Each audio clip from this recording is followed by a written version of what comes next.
Hello दोस्तों, स्वागत है आप सबका एक बार फिर एंटोनिम पार्ट 3 में। इससे पहले पार्ट 1 और पार्ट 2 में भी हमने डिफिकल्ट वर्ड्स की चर्चा की थी। ऐसे डिफिकल्ट वर्ड्स की जो कॉम्पिटिटिव एग्जाम्स में आ सकते हैं, आने की संभावना होती है।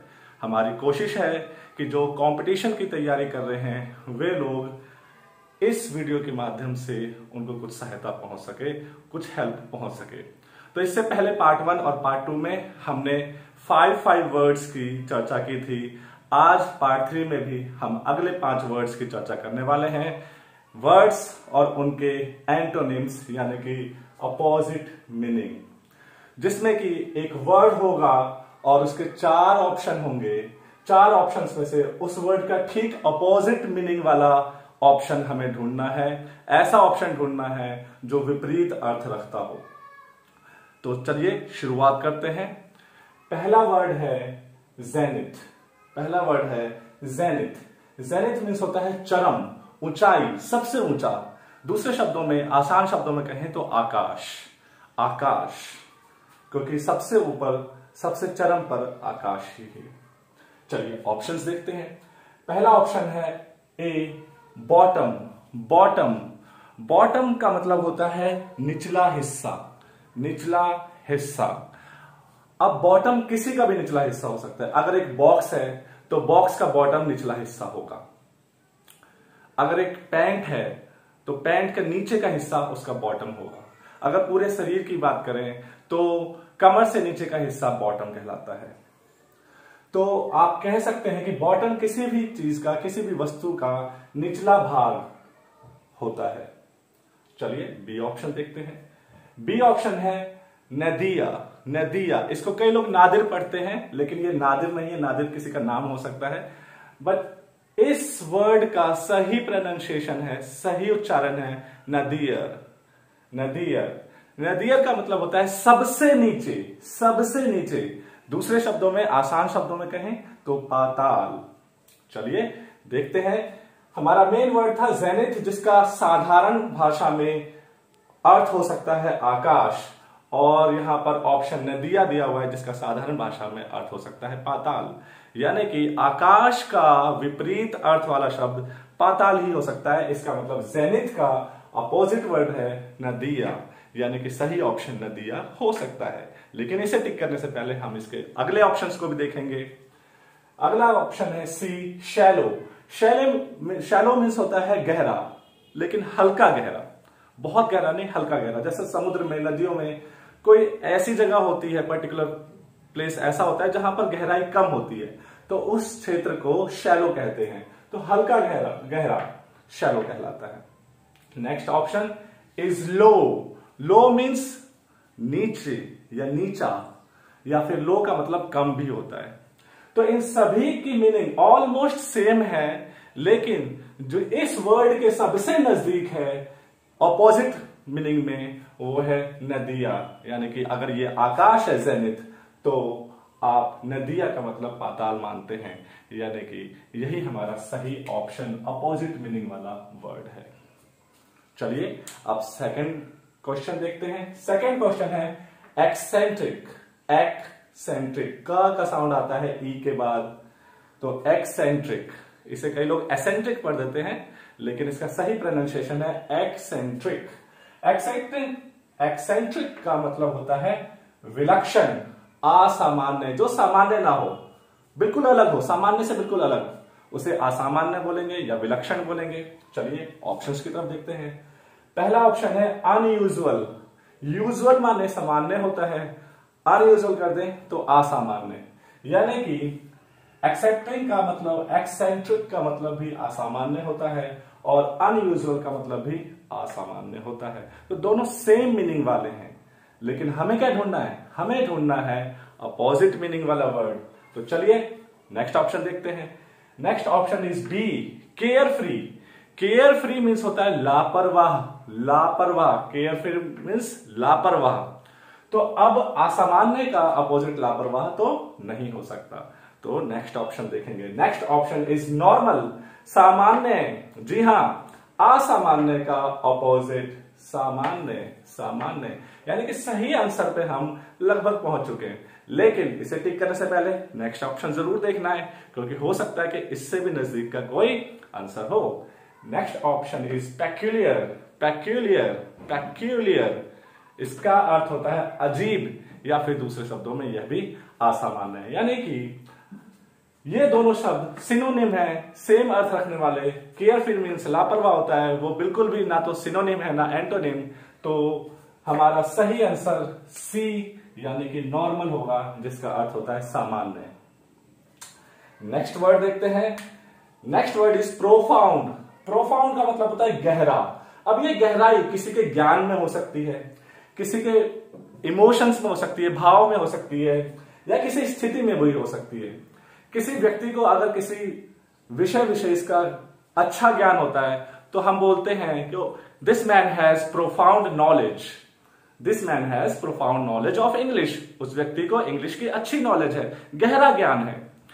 तो प्रोफाउंड मीन्स गहरा, लेकिन यह गहराई आप किसी भूमि की नहीं समझेंगे। इस गहराई को आप ज्ञान से, किसी भाव से, इमोशन से या स्थिति से जोड़ सकते हैं। चलिए ऑप्शंस की तरफ देखते हैं। First option is superficial. Superficial होता है सतही, यानी कि ऊपर ऊपर का। यहां पर गहरा और यहां पर ऊपर ऊपर का। तो आप समझ सकते हैं कि ये एक अपोजिट मीनिंग हो सकता है, लेकिन उसे देखने से पहले हम आगे भी देखते हैं। Next option is special. Special means होता है खास, विशेष। तो अब गहरे ज्ञान का ऑपोजिट स्पेशल या विशेष या खास तो नहीं हो सकता। हाँ, किन्हीं अर्थों में ये सेम मीनिंग वाले हो सकते हैं। खास ज्ञान, खास, विशेष तो ऑलमोस्ट सेम हो सकते हैं कहीं किन्हीं अर्थों में, लेकिन एंटोनिम तो नहीं हो सकता। नेक्स्ट ऑप्शन देखते हैं। नेक्स्ट ऑप्शन इज लार्ज, यानी कि आकार में बड़ा। कोई वस्तु अगर आकार में बड़ी है तो हम उसे लार्ज कहते हैं। Large, oh it's very large, ये बहुत बड़ा है, आकार में बड़ा। तो ये भी एंटोनिम नहीं है, ना ही सिनोनिम है। Next option is less. Less means होता है कम। देखिए इन सभी का अर्थ अगर आप ज्ञान से, नॉलेज से लगाएंगे तो आकार में बड़ा, या फिर कह सकते हो कि नॉलेज, ज्यादा नॉलेज, बड़ा यानी कि ज्यादा, तो नॉलेज, ज्यादा नॉलेज कह सकते हैं। कम, कम नॉलेज कह सकते हैं। ठीक, लेकिन ये सही ऑप्शंस नहीं है, राइट ऑप्शंस नहीं है। राइट ऑप्शन होगा सुपरफिशियल, सतही। यानी कि एक तो गहरा ज्ञान और एक सतही ज्ञान, ऊपर ऊपर का ज्ञान, थोड़ा बहुत ज्ञान है, थोड़ी बहुत भावनाएं हैं। ठीक, तो इस अर्थ के अनुसार सुपरफिशियल हमारा सही ऑप्शन है। सुपरफिशियल ही राइट आंसर है, राइट ऑप्शन है। नेक्स्ट क्वेश्चन देखते हैं। Next question is very. Very, एक VERY वेरी होता है, जिसका मतलब होता है बहुत, लेकिन ये वेरी है, वेरी। डब्ल्यू से शुरू होता है, वेरी, जिसका मतलब होता है सावधान, जो चौकस है, सावधान है किन्हीं चीजों को लेकर के। ठीक है, यानी कि बहुत ही आप कह सकते हैं केयरफुल है, चीजों को लेकर के केयरफुल है, लापरवाह नहीं है। तो ऑप्शंस देखते हैं। हमें ऐसा ऑप्शन ढूंढना है जिसका अर्थ लापरवाह हो। पहला वर्ड है वॉचफुल। वॉचफुल, वॉच से बना है फुल, वॉचफुल। वॉचफुल मीन्स होता है चौकस। चौकस यानी कि सावधान। ये full I think single L आना चाहिए, डबल एल नहीं। तो वॉचफुल मीन्स होता है चौकस। दूसरे शब्दों में आप सावधान भी कह सकते हैं। यानी कि ये वर्ड इसका सिनोनिम है, सेम मीनिंग वाला है। वेरी मीन्स सावधान या चौकस, वॉचफुल मीन्स भी सावधान या चौकस। Next word is kind. Kind का मतलब होता है प्रकार, प्रकार, एक प्रकार का। This is a kind of book, ये एक प्रकार की किताब है। This is a kind of stone, ये एक प्रकार का पत्थर है। इस काइंड का मतलब एक और होता है जिसका मतलब होता है दयालु, मेहरबान, किसी पे कोई मेहरबानी करना, दयालु बनना। तो उसके लिए, उस दयालु व्यक्ति के लिए भी काइंड वर्ड यूज होता है। तो ना तो ये सिनोनिम है ना एंटोनिम है। नेक्स्ट वर्ड देखते हैं।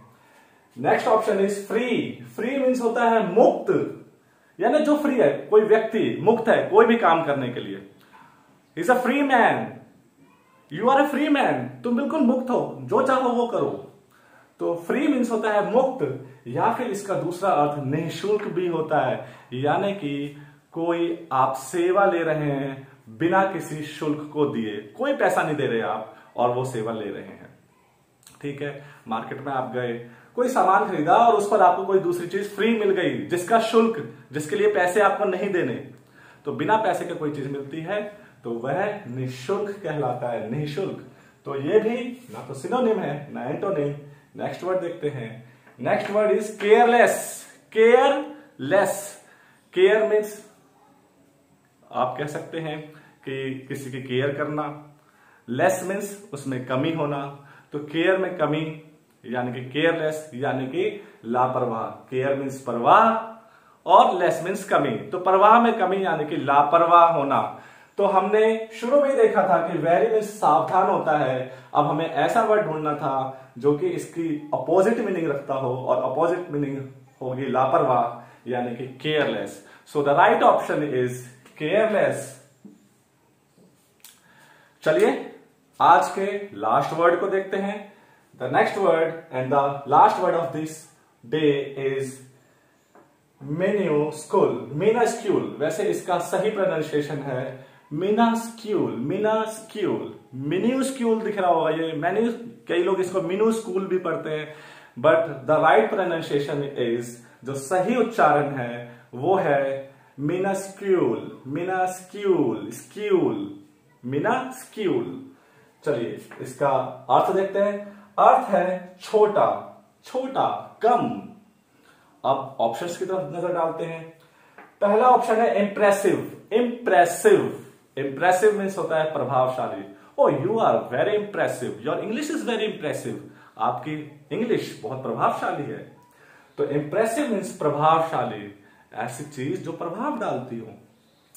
Next option is menial. Menial, menial, menial ऐसा व्यक्ति होता है जो अकुशल हो, अकुशल यानी जिसमें किसी भी काम को करने की कुशलता ना हो। अनस्किल्ड व्यक्ति, जिसमें किसी भी प्रकार का स्किल ना हो, वो व्यक्ति कहलाता है अकुशल, मीनियल।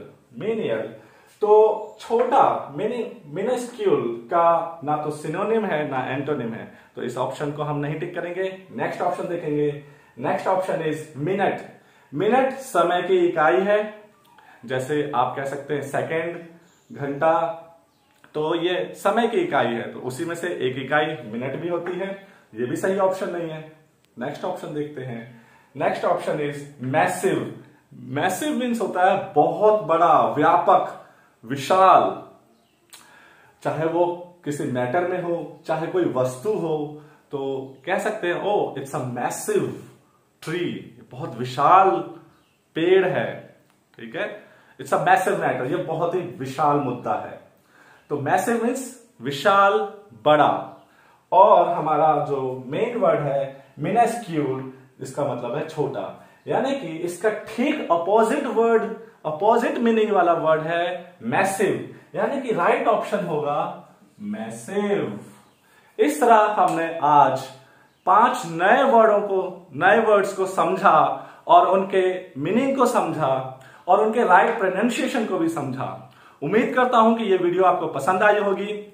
अगर पसंद आई हो तो जरूर लाइक करें, शेयर करें, और अगर आप नए हैं तो सब्सक्राइब करें ताकि आपको नए वीडियो भी मिलते रहें। आप अगर बेल आइकन को टच कर देते हैं तो नोटिफिकेशंस आपको टाइम टाइम पे मिलते रहेंगे।